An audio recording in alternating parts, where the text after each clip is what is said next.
Shalom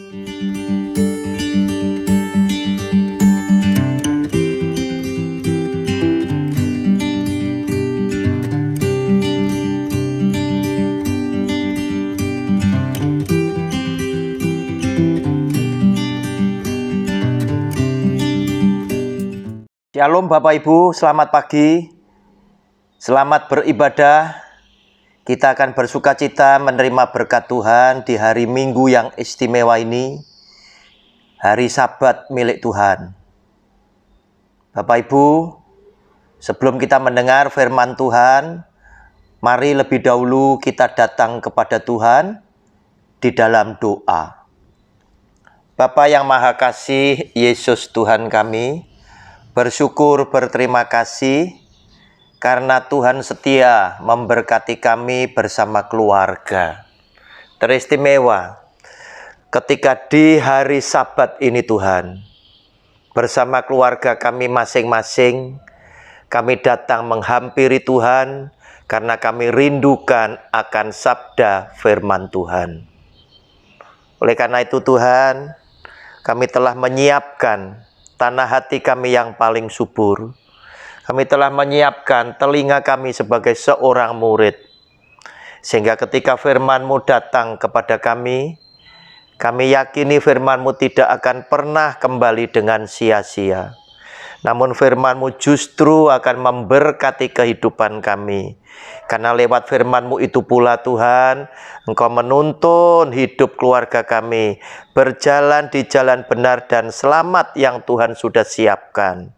Kami boleh menjadi anak-anak Tuhan yang semakin hari hidup kami semakin berkenan di hati-Mu. Oleh karena itu Tuhan, jangan pernah Engkau tinggalkan kami, tetapi tetaplah ada bersama kami. Kami telah siap Tuhan mendengarkan akan firman-Mu. Berbicaralah untuk kami. Di dalam nama Tuhan Yesus kami percaya dan sudah berdoa. Amin. Bapak Ibu, kita punya tema di hari Minggu ini adalah karaktermu adalah jati dirimu. Survei telah membuktikan hampir semua orang meyakini ini benar. Hati-hati kita hidup dengan harta, tahta, dan wanita. Saudara, sehingga lewat semuanya itu kita bisa tahu seperti apakah kita punya jati diri. Setelah orang melihat sifat dan karakter kita, orang tersebut juga menilai seperti apakah kita di hadapan orang-orang tadi. Karena lewat perilaku kita tadi, sesungguhnya kita sedang menunjukkan jati diri aslinya kita. Bapak Ibu, untuk kita mengerti tentang karaktermu adalah jati dirimu, kita akan melihat beberapa pribadi yang ada di dalam Alkitab kita. Yang pertama, kita ingin mempelajari orang yang namanya adalah Abraham, yang oleh Tuhan ditahbiskan menjadi bapaknya orang percaya, yang kita bangga dan hidupnya kita mau teladani. Kejadian pasal 14 ayat 21 sampai dengan 23. Saudara, Kejadian pasal 14 ayatnya yang ke-21 sampai 23. Demikian bunyi firman Tuhan. Berkatalah Raja Sodom itu kepada Abram, berikanlah kepadaku orang-orang itu, dan ambillah untukmu harta benda itu. Tetapi kata Abram kepada raja negeri Sodom itu, aku bersumpah demi Tuhan, Allah yang maha tinggi, pencipta langit dan bumi, Aku tidak akan mengambil apa-apa dari kepunyaanmu itu. Sepotong benang atau tali kasut pun tidak, supaya engkau jangan dapat berkata, aku telah membuat Abram menjadi kaya. Saudara, cerita ini setelah Abraham menang berperang untuk membebaskan Lot, keponakannya. Karena Lot dirampok, Lot dan anak-anaknya dan keluarganya, semua harta bendanya itu dibawa oleh musuh. Saudara, Abram berangkat bersama-sama dengan teman-teman sekutunya. Dan Abram menang. Nah, karena menang dari perang, zaman dahulu hukumnya adalah yang menang akan punya banyak barang jaran. Nah, disinilah kemudian sahabatnya berkata, berikanlah orang itu kepadaku, dan kamu boleh ambil harta mana yang engkau pilih. Kepada Abraham seperti itu. Yang pada waktu itu namanya masih Abram. Nah, saudara, jawab Abraham. Dia berkata dengan sangat gagah. Dia bilang, aku tidak akan mengambil apa-apa dari kepunyaanmu itu. Sepotong benang atau tali kasut pun tidak. Supaya engkau jangan dapat berkata, aku telah membuat Abram menjadi kaya. Saudara, ini bicara tentang harta. Tentang uang, yang biasanya banyak orang hidup di dunia ini suka dengan uang. Semuanya ingin punya uang banyak, semuanya ingin mengumpulkan uang banyak. Tetapi tidak demikian halnya dengan Abraham. Dia berhak loh mendapatkan bagian dari hasil menang perang. Tetapi ketika dia ditawari untuk mengambil bagiannya, Abram dengan sungguh-sungguh dia menjawab, aku tidak akan ambil sehelai benang dan tali kasut pun aku tidak. Supaya apa? Jangan sampai engkau bisa mengatakan bahwa aku kaya karena engkau yang telah menjadikan aku kaya. Nah, saudara, Abram sepertinya punya gengsi tersendiri. Kalau toh dia kaya, dia kepingin, dia diakui kaya karena Tuhan memberkati dia. Luar biasa, saudara. Dia tidak kepingin, dia disebut dia kaya karena ada andil dari seseorang yang memberikan kekayaan kepada dia. Nah, saudara, inilah karakter Abraham yang luar biasa. Yang tidak gampang menjadi orang yang serakah terhadap harta benda jasmani. Sehingga kita bisa tahu bahwa karakternya Abraham, jati dirinya Abraham adalah orang yang tidak serakah. Orang yang tidak kemaruk dengan harta benda. Yang tidak rakus, yang tidak loba terhadap keduniawian. Tetapi dia ingin sekali, jika aku kaya, biarlah berkat itu berasal dari Tuhanku sendiri. Saudara, luar biasa. Ini pernah Abraham juga tunjukkan sebelum Abraham berpisah dengan Lot. Kemudian Lot tinggal di Sodom dan Gomora. Saudara, pada waktu itu Lot yang ikut Abraham dari negeri nenek moyangnya meninggalkan negeri nenek moyangnya menuju ke negeri yang Tuhan nanti mau tunjukkan. Lot kan ikut Abraham. Lot sebagai keponakan Abraham. Nah, di situ Lot pun juga berkembang. Abraham hewan ternaknya juga bertambah-tambah. Karena memang Abraham di tempat negeri asalnya adalah orang kaya. Orang sukses. Sampai pada waktu perang ini pun Abraham bawa orang 350. Nah, saudara, kita bisa bayangkan punya orang pasukan 350, berarti Abraham ini termasuk orang yang kuat. Bisa memelihara orang sebegitu banyak. Mungkin saat ini Anda yang mendengar firman Tuhan, Anda juga termasuk orang yang sukses. Coba hitung berapa pegawai Anda, apakah ada menyentuh angka 350. Ini Abraham pada zaman itu, dia punya pasukan perang aja, pengawalnya itu 350 orang. Belum yang lain. Nah saudara, karena hewan ternaknya semakin banyak, Lot juga memiliki hewan ternak yang semakin berkembang banyak. Padang rumput gembalaan itu seringkali rumputnya kurang.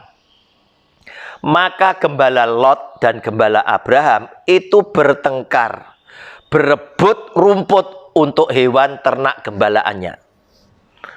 Maka kedengaranlah oleh Abraham, ngapain mereka ribut-ribut? Ribut berasal daripada para pegawai, nantinya bisa membuat para majikan, para bos ini berselisih. Abraham orang yang bijak, tidak mau terjadi seperti itu. Maka dia panggil Lot, keponakannya, dan dia berkata sama Lot, Lot, kita ini saudara, jangan sampai ada perselisihan di antara kita. Ini persoalannya. Gembalamu dan gembalaku sedang berselisih karena apa? Rumput untuk domba kita dan dombamu ini nggak cukup. Oleh karena itu, lihat, bukankah dunia ini terbuka untuk kamu? Artinya kamu bisa memisahkan diri daripadaku. Silakan engkau memilih lebih dulu. Walaupun sebetulnya Abraham ini kan masih pamannya Lot, masih omnya Lot. Harusnya Abraham lebih punya kuasa untuk memilih lebih dulu. Lebih punya kuasa daripada Lot sebagai keponakannya yang ikut numpang hidup bersama Abraham. Tetapi tidaklah demikian Abraham. Karakternya, jati dirinya adalah orang yang memang tidak rakus, tidak serakah, tidak loba terhadap yang keduniawian. Sehingga Abraham berkata sama Lot, Lot, silahkan engkau memilih lebih dulu mana yang engkau suka. Negeri ini terbuka untuk kamu. Jika kamu ke utara, aku ke selatan. Kalau kamu ke kiri, aku ke kanan. Silahkan milih lebih dulu. Dengan arti kata yang lain, aku ambil sisanya. Nah saudara, itulah karakter dan jati diri seorang Abraham. Suka mengalah dengan orang lain. Juga tidak serakah terhadap berkat jasmani. Dan yang istimewa, dia lebih percaya dan bersandar kepada Tuhannya. Kemudian Lot melayangkan pandangnya. Lot memilih bahwa di Sodom dan Gomora itu subur. Airnya berbual-bual dan padang rumputnya menghijau. Sehingga Lot sedang membayangkan bisnisnya akan maju luar biasa jika dia pergi ke arah Sodom dan Gomora. Tersisalah padang yang gersang bagi Abraham. Abraham melihat nggak ada yang sehebat, seindah Sodom dan Gomora. Tetapi karena dia punya karakter, dia punya jati diri, percaya sepenuh hidupnya, percaya sepenuh hatinya kepada Tuhannya, sampai-sampai di negeri asalnya yang sudah mapan secara ekonomi, dia rela meninggalkan kemapanan demi taat kepada perintah Tuhan. Dia berkata di dalam hati, Di tempat yang gersang itu pun aku percaya Tuhan sanggup melimpahkan berkat yang berkelimpahan buat keluarganya. Saudara, karakter dan jati diri yang seperti inilah yang harusnya ada di dalam hidup Anda bersama keluarga, demikian pula saya bersama keluarga. Yang percaya dan bersandar kepada Tuhan bahwa apapun yang terjadi, Tuhan sanggup melimpahkan berkat-Nya yang terbaik di dalam kehidupan kita punya keluarga. Nah, saudara, inilah yang dilakukan oleh Abraham. Sehingga kita tahu karakter dan jati diri Abraham seperti apa. Demikian pula, saudara, ada orang yang bernama Elisa. Kita lihat dalam 2 Raja-Raja pasal 5 ayat 15 dan 16. Kemudian kembalilah ia dengan seluruh pasukannya kepada abdi Allah itu. Setelah sampai, tampillah ia ke depan Elisa dan berkata, sekarang aku tahu bahwa di seluruh bumi tidak ada Allah kecuali di Israel. Karena itu terimalah kiranya suatu pemberian dari hambamu ini.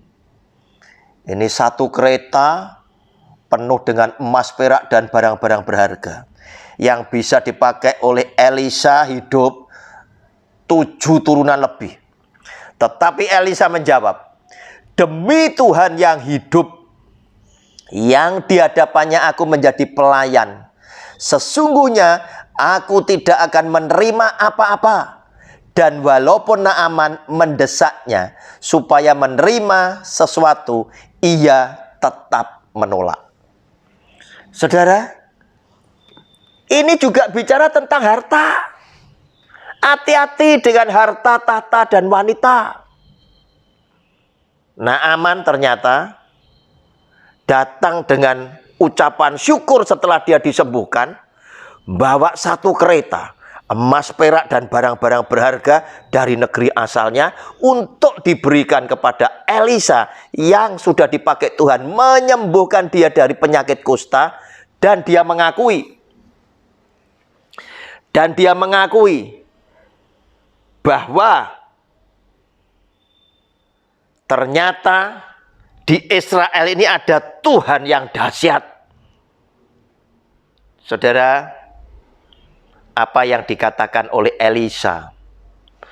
Dia berkata dengan diberi sumpah. Demi Tuhan yang hidup, yang di hadapannya aku menjadi pelayan, sesungguhnya aku tidak akan menerima apa-apa. Walaupun didesak, Elisa tetap menolak. Wah, ini luar biasa. Jika pada zaman now ini ada pendeta yang melayani Tuhan seperti ini, luar biasa. Tapi prihatin, banyak pendeta yang punya kartu nama justru dicetak nomor rekening banknya agar Anda bisa transfer. Saudara, karaktermu adalah jati dirimu.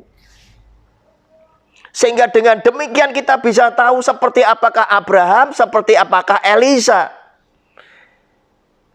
Dia tidak mau menerima yang bukan dari Tuhan sendiri. Saudara, kemudian kita menyaksikan lagi orang lain yang di dalam hal ini adalah yang bernama Saul. Saudara, 1 Samuel 24 ayat 9 sampai 12 lebih dulu. Kemudian bangunlah Daud, ia keluar dari dalam gua itu dan berseru kepada Saul dari belakang. Katanya, "Tuanku Raja." Saul menoleh ke belakang, lalu Daud berlutut dengan mukanya ke tanah dan sujud menyembah. Lalu berkatalah Daud kepada Saul, "Mengapa engkau mendengarkan perkataan orang-orang yang mengatakan, sesungguhnya Daud mengikhtiarkan celakamu? Ketahuilah pada hari ini, matamu sendiri melihat bahwa Tuhan sekarang menyerahkan engkau ke dalam tanganku dalam gua itu. Ada orang yang telah menyuruh aku membunuh engkau, tetapi aku merasa sayang kepadamu karena pikirku, aku tidak akan menjamah tuanku itu, sebab dialah orang yang diurapi Tuhan. Lihatlah dahulu ayahku, lihatlah kiranya puncak jubahmu dalam tanganku ini, sebab dari kenyataan bahwa aku memotong puncak jubahmu dengan tidak membunuh engkau, dapatlah kau ketahui dan kau lihat bahwa tanganku bersih daripada kejahatan dan pengkhianatan, dan bahwa aku tidak berbuat dosa terhadap engkau, walaupun engkau ini mengejar-ngejar aku untuk mencabut nyawaku." Saudaraku, itu adalah ketika Saul mengepung Daud, mencari Daud untuk dibunuh. Karena Saul berpikir, kalau ada Daud, tahtaku tidak aman. Sebab Saul tahu sesungguhnya itu adalah bagian daripada rencana Tuhan mendudukkan Daud di atas tahta Saul. Karena Tuhan sudah menolak Saul. Nah saudara, karakter inilah yang ada di dalam jati diri Saul, yang berbuat dosa karena apa? Tahta, karena kekuasaan. Sehingga karena kekuasaan, Saul tidak segan-segan ingin mencabut nyawa Daud yang menjadi pahlawan bangsa Israel, menang atas Goliat, orang Filistin itu. Juga Daud adalah menantu Saul. Bayangin saudara, demi suksesi di dunia politik, membunuh adalah hal yang biasa. Dan ini dilakukan oleh Raja Daud, oleh Raja Saul atas Daud sebagai menantunya, Daud sebagai pahlawan bangsa Israel yang telah menang atas Goliat orang Filistin itu. Saudara, hati-hati dengan harta, dengan tahta, bahkan saudara, dengan wanita. Nah saudara, lewat karaktermu itu, sesungguhnya engkau sedang menunjukkan siapakah jati dirimu yang sebenarnya. Dan Saul yang pada waktu itu telah disadarkan oleh Daud, dan Daud berkata di belakang Saul setelah Saul keluar dari gua, di mana Daud dan kawan-kawan ada di dalam gua dan punya kesempatan untuk membunuh Saul, tetapi tidak dilakukan oleh Daud. Dan Daud berkata, "Lihat ayahku, kenyataan ini, aku tidak memotong lehermu, tidak membunuh engkau, tetapi aku memotong puncak jubahmu. Padahal kesempatan itu ada padaku. Dari mana engkau bisa berkesimpulan bahwa aku akan berbuat jahat kepada engkau?" Nah, saudara, Saul nampaknya sedih, nampaknya ingin bertobat. Namun di dalam 1 Samuel pasal 26 ada judul, untuk kedua kalinya Daud membiarkan Saul hidup. Diulang lagi. Saul mengejar Daud dengan 3.000 pasukan terbaiknya untuk menangkap Daud dan membunuh Daud. Saudara, artinya apa?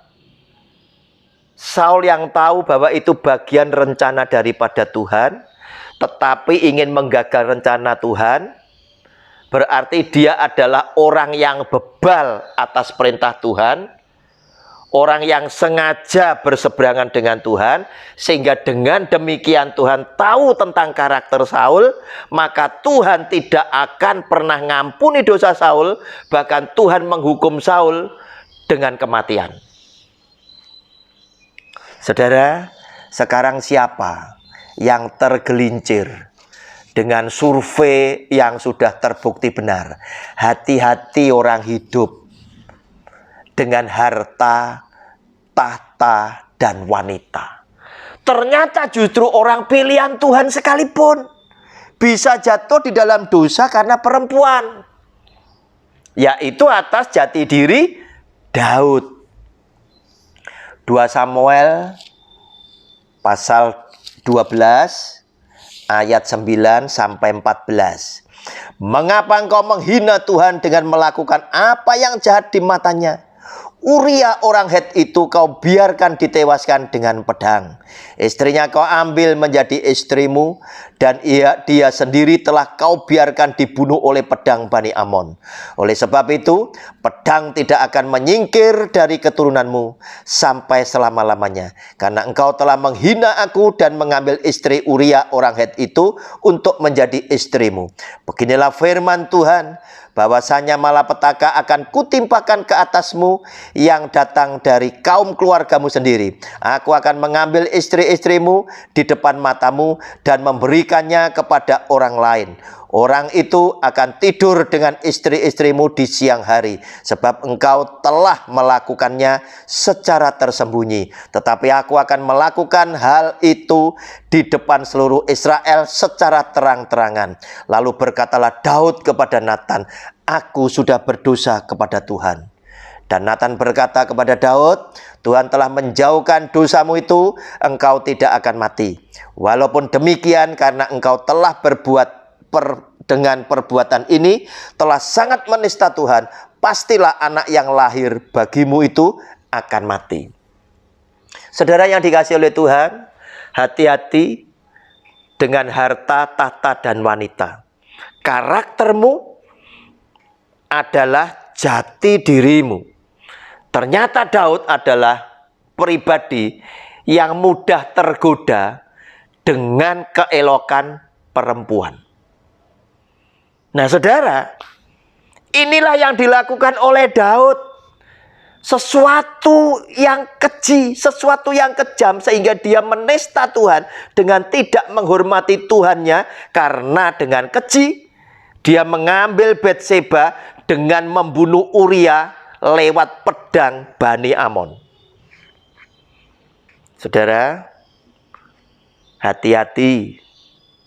Ada seringkali terjadi pembunuhan oleh karena mungkin cinta segitiga, atau mungkin terjadi pembunuhan karena asmara dan lain sebagainya. Hati-hati saudara. Dan dari sini kita bisa tahu karaktermu seperti apa. Jati dirimu ditunjukkan lewat karaktermu.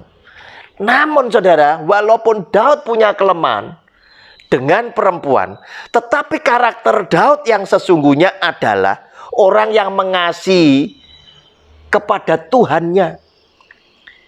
Ketika dia berbuat dosa, tidak sama seperti tokoh-tokoh Alkitab yang lain. Ambil contoh model gaya Adam. Ketika Tuhan tahu dia berbuat dosa, Tuhan bertanya kepada Adam, apakah engkau sudah memakan buah yang aku larang? Adam tidak seperti Daud, mengakui dosanya. Tetapi Adam berkata, karena perempuan yang ada di sampingku ini Tuhan, aku memakan buah tersebut. Sepertinya Adam sedang mencari pembenaran dengan mencari kambing hitam. Gara-gara engkau Tuhan menciptakan perempuan ini, engkau ikut salah, aku jadi salah. Perempuan ditanya, apakah engkau juga makan? Karena ular ini Tuhan. Nah saudara, Daud tidak seperti itu. Dia adalah orang yang di hadapan Tuhan berkenan, karena Daud gentleman. Begitu dia salah, dia berkata, aku sudah berdosa kepada Tuhan. Dia menyesal atas dosanya. Dia minta ampun atas dosanya. Dan dia ikhlas walaupun Tuhan menimpakan malapetaka. Tuhan menghukum Daud. Tuhan menghukum keluarganya. Daud tetap tidak meninggalkan Tuhannya. Daud tetap menempel dekat dengan Tuhannya. Bahkan semakin dekat kepada Tuhannya. Itulah karakter dan jati diri Daud. Bapak Ibu, Anda dan saya adalah orang yang tidak sempurna. Oleh karena itu, saya memberikan saran. Jika suatu kali ternyata kita tergelincir di dalam dosa, ingat kepada teladan Daud. Segera minta ampun kepada Tuhan. Terima apa saja hukuman dari Tuhan. Dan tetap mendekat kepada Tuhan. Dan tidak pernah meninggalkan Dia. Sebab besar kasih setia Tuhan kepada saudara dan saya. Dan kita punya keluarga. Tuhan akan mengampuni. Tuhan akan memulihkan kita. Dan Dia kembali akan menjadikan kita anak kesayangan yang ada di dalam hatinya. Tuhan Yesus memberkati keluarga saudara. Demikian pula dengan keluarga saya. Amin. Mari Bapak Ibu yang dikasihi oleh Tuhan, kita datang kepada Tuhan, berdoa, mengucap syukur terima kasih karena firman-Nya telah memberkati kita. Bapa yang Maha Kasih, Yesus Tuhan kami, bersyukur berterima kasih karena berkat-berkat firman-Mu. Engkau meteraikan ya Tuhan di dalam loh hati kami masing-masing. Engkau mampukan ya Allahku Roh Kudus yang berkenan tinggal dan menyertai kehidupan kami. Sehingga kami boleh Engkau mampukan menjadi pelaku bagi kebenaran firman Tuhan. Sehingga dengan demikian nama-Mu saja ya Bapa, ya Tuhan Yesus yang dipermuliakan. Tuhan, segala kebaikan-Mu tidak mampu kami balas. Tetapi biarlah Tuhan berkenan tetap menerima kami bersama keluarga sebagaimana kami adanya, bukan sebagaimana kami yang seharusnya. Karena kami sadar kami adalah orang-orang berdosa. Bersama keluarga kami penuh noda dan cacat celah. Tetapi segala kasih karunia-Mu telah melimpah atas hidup keluarga kami. Dan kami Engkau angkat sebagai anak kesayangan-Mu. Sehingga kami berkesimpulan Tuhan, Engkaulah Tuhan Sang Pencipta keluarga kami, yang telah menjadi juru selamat dan penebus dosa-dosa keluarga kami, yang dengan setia memeliharakan keluarga kami hari demi hari, dan menyembuhkan keluarga kami ketika kami sakit, memulihkan kekuatan kesehatan kami saat kami lemah. Dan Kau selalu hadir di dalam kehidupan kami sebagai penolong keluarga kami saat kami tertekan dengan persoalan hidup yang menyesakkan. Engkau juga Bapa yang rela menjadi pelindung keluarga kami, membela keluarga kami, dan melepaskan keluarga kami dari semua yang jahat. Kami percaya Engkau ada di tengah-tengah perhimpunan kami, mendengar doa kami, dan mengabulkan semua doa-doa kami. Di dalam nama Tuhan Yesus, kami percaya dan sudah berdoa. Amin.